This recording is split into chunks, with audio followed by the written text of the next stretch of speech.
position. Relax your arms and hands and feet.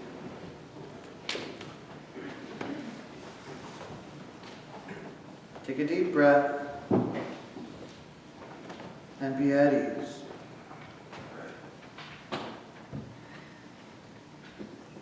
Breathe in, and as you exhale, imagine blowing on a child's pinwheel,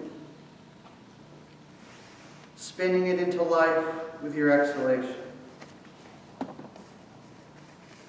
sparkling in the sun as it spins, creating rotation, creating movement, instigating a spiral symbolizing eternity. Breathe in. Breathe out.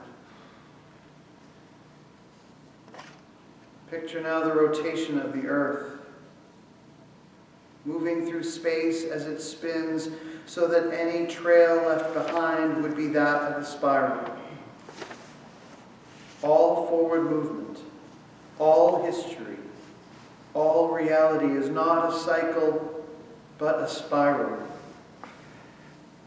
No history truly repeats itself, for it cannot forget its own past as each new moment arrives.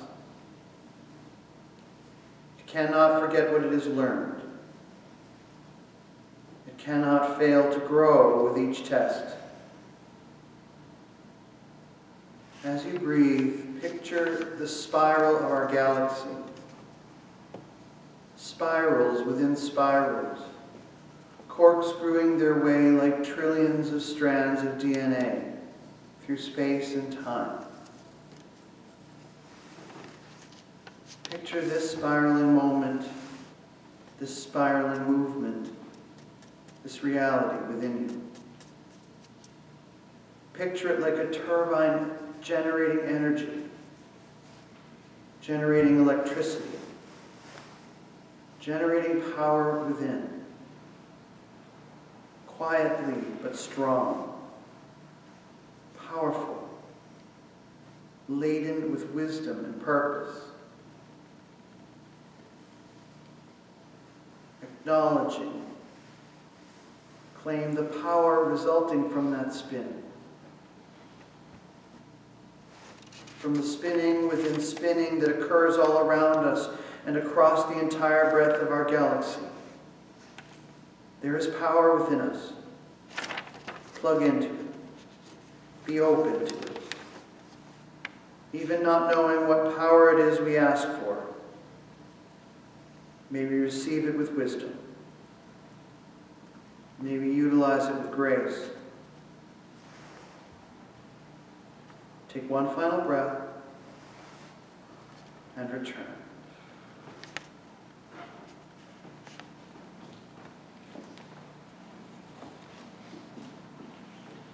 See, many of us forget that we have power. Our culture has browbeaten us into thinking that we are ineffective, that we are only one person. It's a very convenient thing for us to be forced to believe. It seems every social group has a way of marginalizing each other. People are made to feel as if they don't have a right to exist, much less belong. There's so much fear of one another in the world. We are forever glancing over our shoulders. Yet we must acknowledge we have been manipulated to feel this way. It's not natural to us. It is natural to recognize difference, of course, but no longer is it natural to fear it. There's a part of our biology that seeks out difference. And once upon a time, knowing that difference could help protect us. But that instinct to recognize difference is like a message in a bottle. At first we were noticing the bottle. That's what protects us when there might be danger from that difference. But as society comes together, slowly but surely, we realize there's a deeper message in that instinct.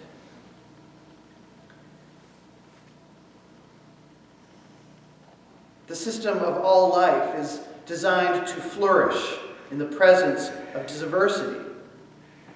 Just ask a gene pool. Some are told where to stand on an issue, and some are told where to sit on the bus. We are all told whom to fear and why. There is no group immune to this experience. The elite, too, fall victim to their own propaganda, even when they know they wrote the narrative themselves. To them, the lie becomes more real each time it's told. The trick to standing up to this oppression, to this manipulation, is to recognize it for what it is and then calmly not stand for it. A peaceful protest is not fought on its feet. It sits. It remains steadfast and calm, strategic. It does not recognize the authority which tries to bait it into a standing fight. It calmly walks across the bridge. It has been told without merit is forbidden. It does not engage the beast. That makes it only stronger. And there's an important lesson in this. Look to history for yourself. Note the success of human rights champions when they choose to sit down as a way of fighting back. When they've decided not to stand for it anymore, the truest leaders sit. Spiritual practices agree with this method of deliberate transformation. When we all spend all of our energy pushing against something, we fall over the minute it stops pushing back. Stop pushing. Sit down. Seek a state of calm resplendence. Behave as if they know that you know that they know you are in the right. I'll give you a minute for that. Behave as if they know that you know that they know you are in the right. They will fall over from the sudden withdrawal of your resistance. Black American civil rights icon Rosa Parks, whose 112th birthday is this Tuesday, refused to give up her seat on the bus to a white man on December 1st, 1955, in Montgomery, Alabama. She was not the first person of color to resist segregation in this way. But her arrest struck a chord and launched a bus boycott which lasted for over a year. Almost immediately, she became an international icon of the civil rights movement. Behind this moment stood a particular history with buses for Rosa. As a child, she was forced to walk to school because the buses were only for white children. Black children had to walk. She said that seeing the bus go by every day was one of the things which first brought her to realize there were two different worlds. One white, one black. It is perhaps no surprise her stand would eventually be taken while sitting on a bus. She did not fight. She did not commence battle. She simply refused to stand for it anymore and behaved as though it was already her right to sit exactly where she was. Gandhi fought imperialism in India by simply making salt. Dr. Martin Luther King Jr. chose to walk across a bridge rather than to burn it, even when those he most respected told him he was mad. The face of non-resistance is not a passive one. It is defiant, but calm. Afraid, of course, but the fear is not in charge. Non-resistance is resolute and principled in its determination to manifest real and lasting transformation in the world. It sees what is real and moves to align its surroundings with that truth. It does not need to do battle because it behaves as though it has already won.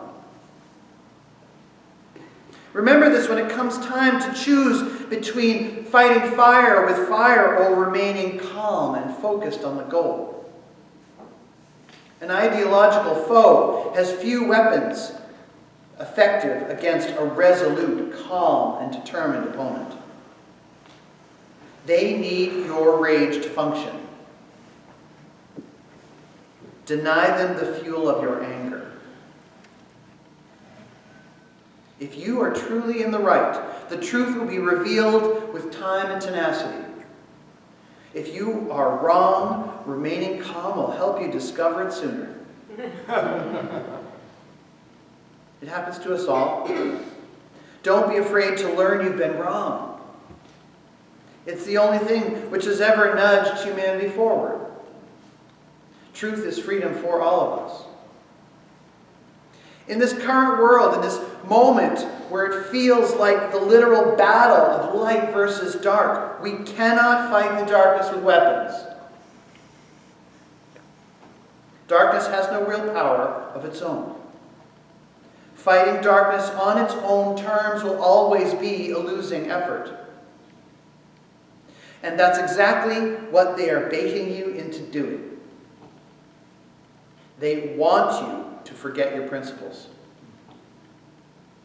This is a battle that shall be won only by the steady and determined expansion of light. Be as Rosa Parks, especially on this day celebrating the continuing expansion of light in this world.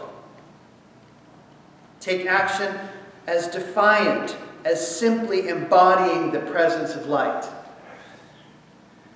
They want you to stand up and fight. Don't fall for it. Sit down like you own it. Resolutely claim your spot in the world and build a lighthouse. You have that right and the capacity. It doesn't have to be any larger than a birthday candle. Or it could be a whole bonfire. Do what's in your capacity. All light matters. Please rise for our closing hymn, number 57.